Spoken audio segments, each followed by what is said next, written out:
जय हिंद दोस्तों, चलिए हाजिर हैं आपके सामने हम फिर से एक नई क्लास के साथ जिसका नाम है भारतीय नागरिकता अधिनियम 1955। देखिए, इससे पहले की क्लास में हम पढ़ तो भारतीय नागरिकता ही रहे थे। उसमें हमने जो भारतीय नागरिकता में भाग 2 के अंतर्गत आते हैं आर्टिकल 5 से लेकर आर्टिकल 11 तक हम लोग पढ़ चुके हैं। इसमें देखिए, हमने आर्टिकल 5 में हमने पढ़ा था। थोड़ा सा आपको रिवाइज करने के लिए बता दें, जिसने वो वीडियो नहीं देखी है जा करके चैनल पर हमारे उस वीडियो को देख लीजिए, उसके बाद इसको देखना, समझ आ जाएगा अच्छे से। आर्टिकल 5 में हम लोगों ने पढ़ा था कि प्रारंभ में नागरिकता, यानी कि संविधान के प्रारंभ में नागरिकता। उसके बाद आर्टिकल 6 में पढ़ा होगा हमने पाकिस्तान से भारत आए लोगों की नागरिकता, पाकिस्तान से भारत आए लोगों की नागरिकता। उसके बाद 7 में पढ़ा था इंडिया से पाकिस्तान गए लोगों की नागरिकता, यानी कि जो लोग भारत से पाकिस्तान चले गए थे लेकिन उसके बाद उन्हें लगा कि पाकिस्तान में हम नहीं रह पाएंगे, पाकिस्तान एक बेकार देश है, इसलिए उसको छोड़ करके जब वो वापस आए थे तो उन लोगों की नागरिकता। उसके बाद आर्टिकल 8 में हम लोगों ने पढ़ा था विदेशी जो प्रवासी थे, जो दूसरे देशों में रह रहे थे, उनकी नागरिकता, विदेशी प्रवासी। उसके बाद 9 में हम लोगों ने पढ़ा था कि अगर किसी ने किसी दूसरे देश की नागरिकता ली, ठीक है, किसी दूसरे देश की अगर नागरिकता ली तो अपने देश की नागरिकता खुद ब खुद समाप्त हो जाएगी। ये हम लोगों ने इसमें पढ़ लिया था, ठीक है। दूसरे देश की नागरिकता लेने पर, दूसरे देश की नागरिकता लेने पर, ठीक है। उसके बाद आर्टिकल 10 में क्या कहा था हमने, नागरिकता का बने रहना। आर्टिकल 10 में हम लोगों ने पढ़ा होगा नागरिकता का बने रहना। और आर्टिकल 11 में हम लोगों ने पढ़ा था कि नागरिकता पर कानून संसद बनाएगी, और संसद का भी कौन सा मंत्रालय बनाएगा, गृह मंत्रालय बनाएगा। ये हम लोगों ने इससे पिछली क्लास में पढ़ लिया था। इससे और ज्यादा डिटेल में पढ़ने के लिए आप चैनल पर जाइए, हमारे वीडियो डली हुई है, जा करके उसको देख लीजिए, ठीक है। अब देखिए, आज जो पढ़ने वाले हैं हम भारतीय नागरिकता अधिनियम 1955, इसको क्यों पढ़ने वाले हैं। देखिए, हमने पहले भी कहा था, उस वीडियो में भी, उस क्लास में भी हमने आपको बताया था कि जब संविधान बनाया गया था उस समय संविधान बनाने वाले योद्धाओं ने आज के समय में कैसे नागरिकता दी जानी है उसके बारे में कोई वर्णन किया ही नहीं। इसीलिए इसका बनना बहुत ज्यादा जरूरी था। जब उन्होंने तो कहा था कि नागरिकता संविधान के प्रारंभ में है, कि उस समय कैसे नागरिकता देनी, अब भी तो लोगों को नागरिकता देनी है, अब कैसे नागरिकता देनी, इसके लिए बताया गया नागरिकता अधिनियम 1955 में। 1955 में एक अधिनियम यानी कि एक कानून बनाया गया जिसका नाम था भारतीय नागरिकता अधिनियम 1955। चलिए पढ़ते हैं इसको। जो हमारा नागरिकता अधिनियम 1955 है, यह हमें 5 प्रकार से नागरिकता प्रदान करता है। कितने प्रकार से? 5 प्रकार से। देखिए कौन कौन से 5 प्रकार हैं। सबसे पहला अगर हम देखें तो जन्म के आधार पर नागरिकता, जन्म के आधार पर नागरिकता।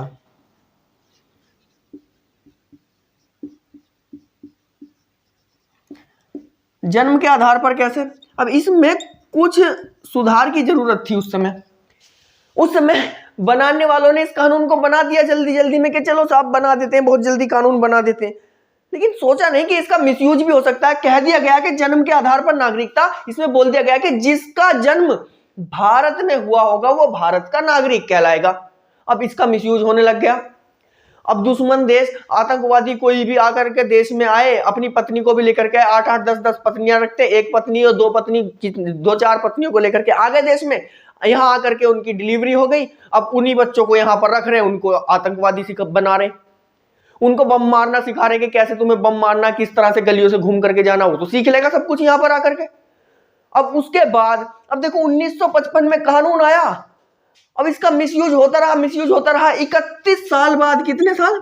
31 साल बाद याद आया सरकार को, अरे भाई साहब बहुत बड़ी गलती कर दी है, इसका तो मिसयूज होने लग गया है। उसके बाद 1986 में जाकर के इसमें संशोधन किया गया और कहा गया कि जिसके माता पिता भारत के नागरिक होंगे वही भारत का नागरिक कहलाएगा, ठीक है। क्या कहा गया? कि जिसके माता पिता में से कोई एक भारत का नागरिक होगा, माता पिता में से कोई एक भारत का नागरिक होगा। 1986 में क्या कहा गया इसमें? 1986 में माता पिता में से कोई एक भारत का नागरिक हो, भारत का नागरिक हो। ठीक है, अब देखिए सोचने लगे कि चलो अब काम ठीक हो गया, बढ़िया हो गया कि साहब अब हमने बोल दिया कि जो माता पिता है उनमें से कोई एक भारत का नागरिक होना चाहिए और आराम से उसको नागरिकता भारत की मिल जाएगी। अब तोड़ इसका भी ढूंढ लिया उन लोगों ने।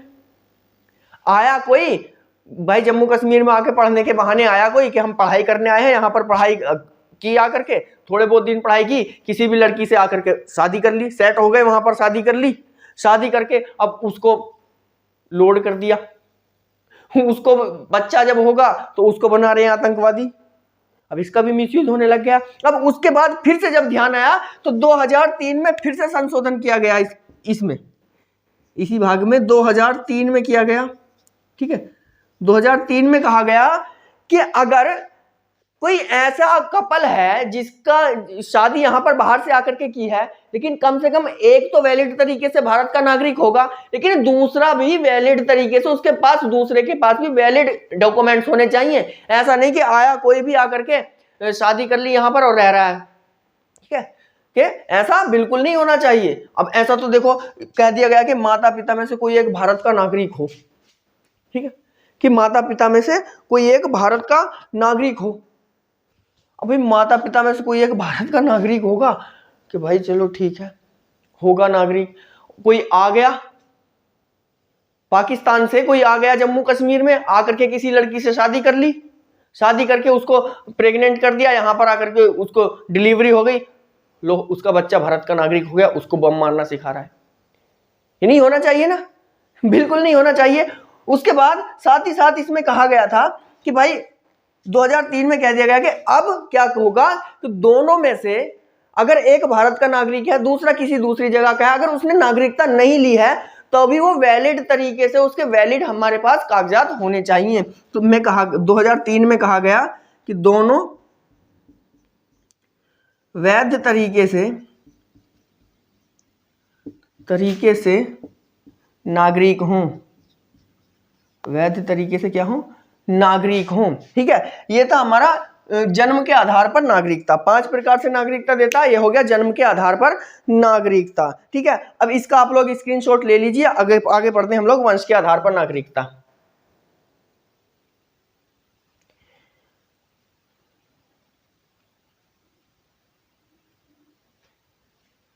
चलिए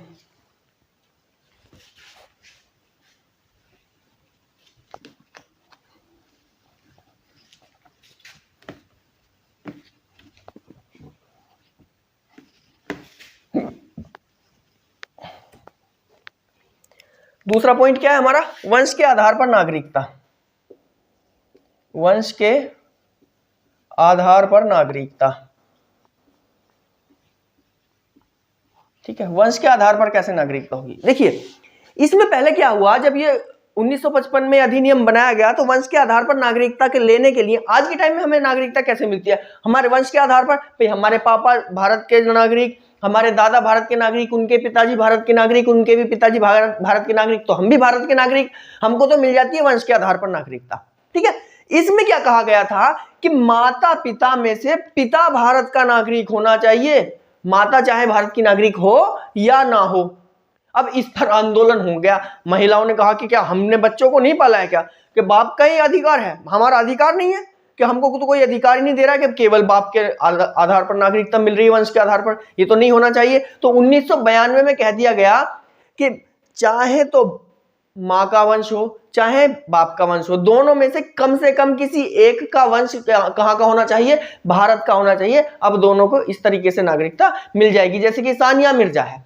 ठीक है, 1992 से पहले अगर सानिया मिर्जा ने जैसे शादी की थी किससे, शोएब मलिक से, इसके बेटे को अगर चाहिए होता तो भारत की नागरिकता ले तो नहीं ले सकता था, लेकिन अभी सानिया मिर्जा ने भारत की नागरिकता ले रखी है। और अब इसमें कह दिया गया है कि माता के वंश के आधार पर भी अब नागरिकता मिल सकती है, तो सानिया मिर्जा का बेटा अब नागरिकता ले सकता है। ठीक है, तो क्या है वंश के आधार पर नागरिकता, इसमें कहा गया होगा माता पिता में से कोई एक या दोनों का वंश क्या हो, भारतीय हो। माता पिता में से दोनों या कोई एक का वंश भारतीय हो।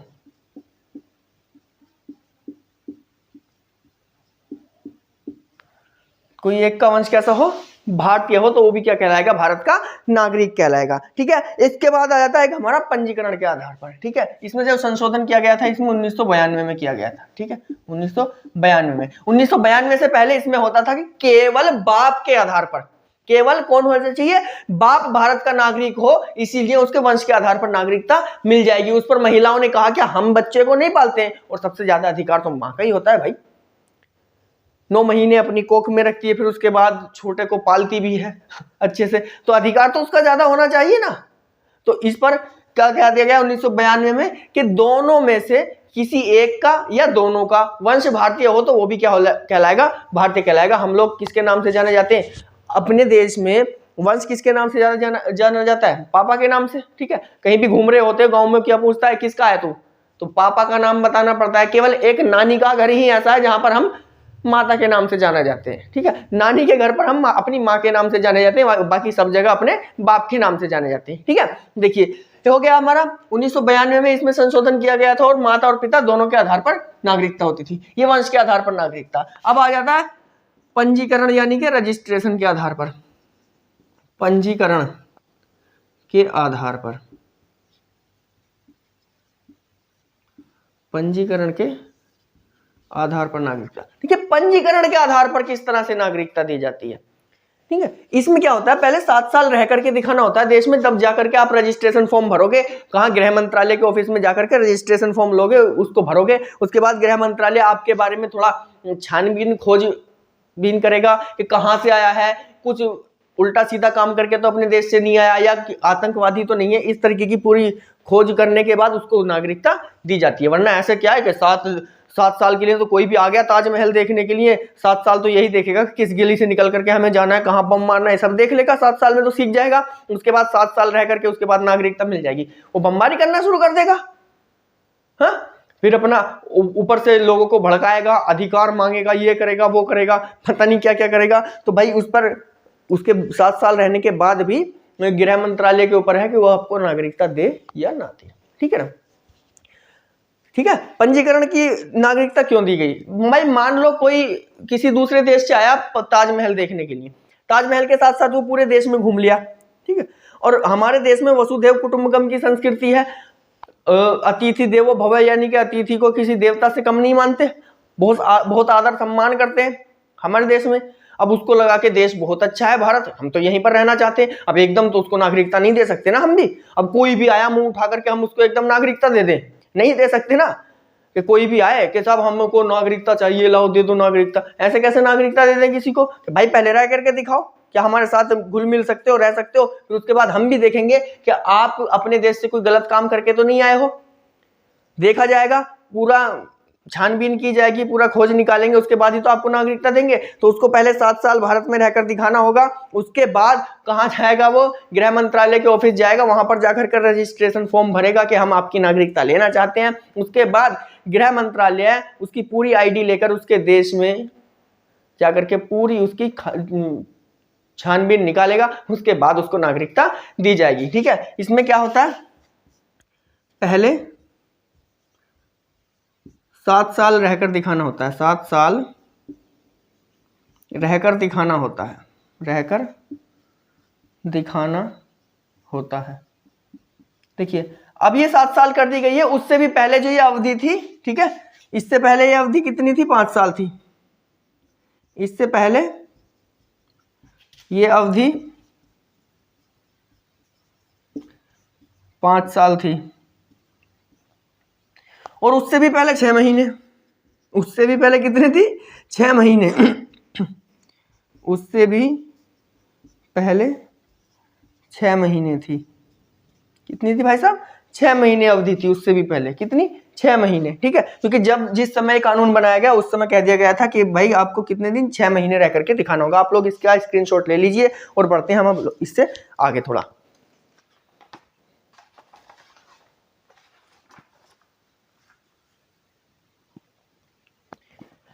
चलिए हो गया।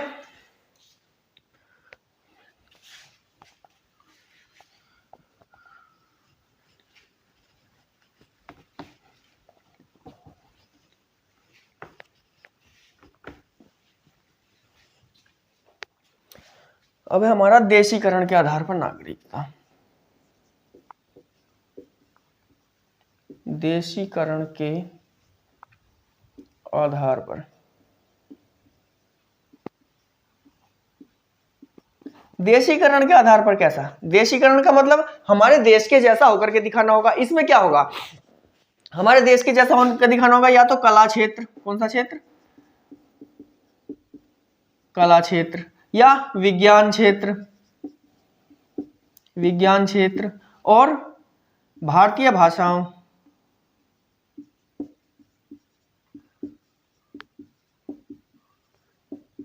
भारतीय भाषाओं। ये जो 3 क्षेत्र हैं, कोई भी आदमी या तो कला के क्षेत्र में अच्छी योग्यता रखता हो या विज्ञान के क्षेत्र में अच्छी योग्यता रखता हो, और भारत की 8वीं अनुसूची में जो 22 मानक भाषाएं हैं, उन भाषाओं में से किसी एक भाषा का अच्छे से उसे ज्ञान हो, वो देशीकरण के आधार पर भारत की नागरिकता ले सकता है। लेकिन उसे 10 साल रह करके दिखाना होगा। कितने साल? 10 साल। 10 साल रहकर, या 10 साल से रह रहा हो, 10 साल से रह रहा हो, ठीक है, 10 साल से रह रहा हो। जैसे कि आप उदाहरण के तौर पर समझिए, अदनान सामी है। कौन? अदनान सामी, पाकिस्तान के एक अच्छे गायक है, भारत आए, कलाकार है। कौन है? कलाकार है वो भाई, गायक है, कला के क्षेत्र में काम कर रहे हैं ठीक ठाक।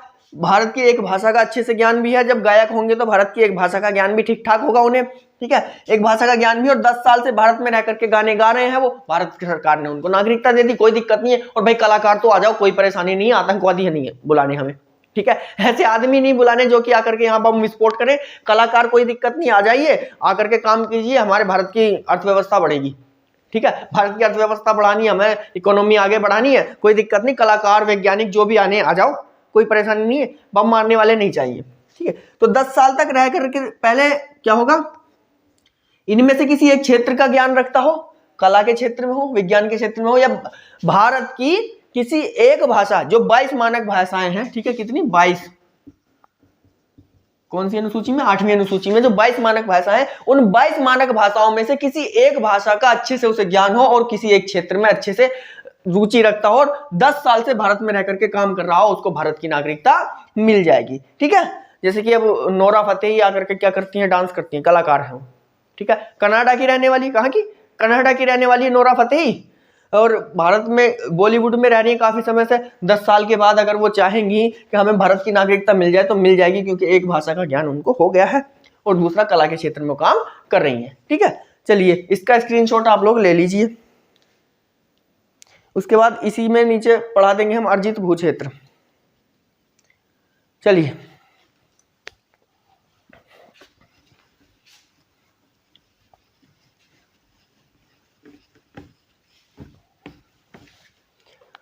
अब 5वां प्रकार आ जाता है इसमें, अर्जित भूक्षेत्र। अर्जित भूक्षेत्र, ठीक है। अर्जित भूक्षेत्र से कैसे?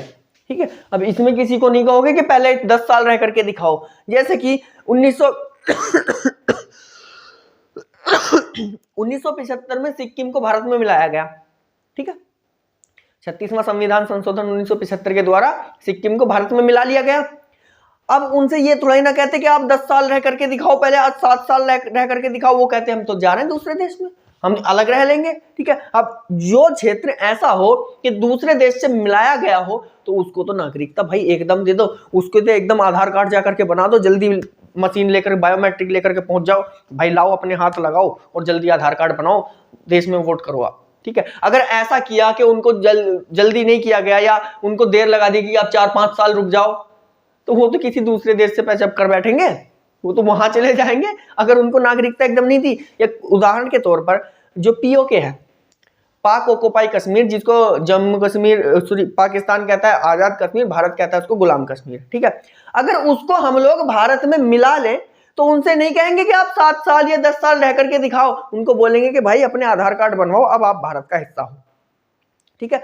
तो एक ऐसा क्षेत्र जो किसी दूसरे देश के पास है और उससे हम लेंगे अपने भारत में मिलाएंगे, तो उसके नागरिकों को, उस क्षेत्र में जो लोग रह रहे होंगे, उनकी नागरिकता इसके द्वारा दे दी जाएगी, अर्जित भू क्षेत्र के द्वारा। ठीक है, किसके द्वारा? अर्जित भू क्षेत्र के, जैसे कि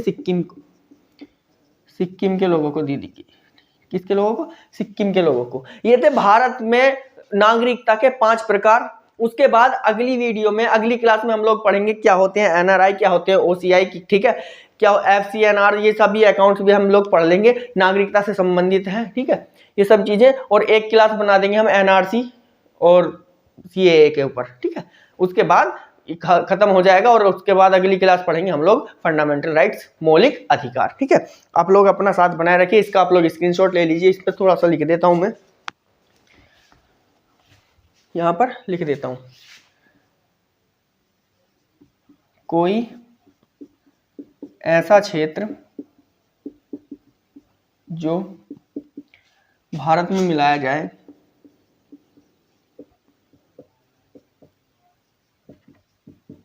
भारत में मिलाया जाए,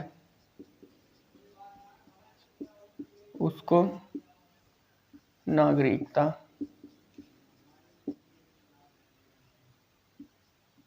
दी जाएगी। ठीक है, अब सभी स्टूडेंट्स से कहना केवल इतना ही है कि वीडियो को अपने दोस्तों में शेयर करते रहिए और आप लोग भी आगे देखते रहिए, आगे बढ़ते रहिए।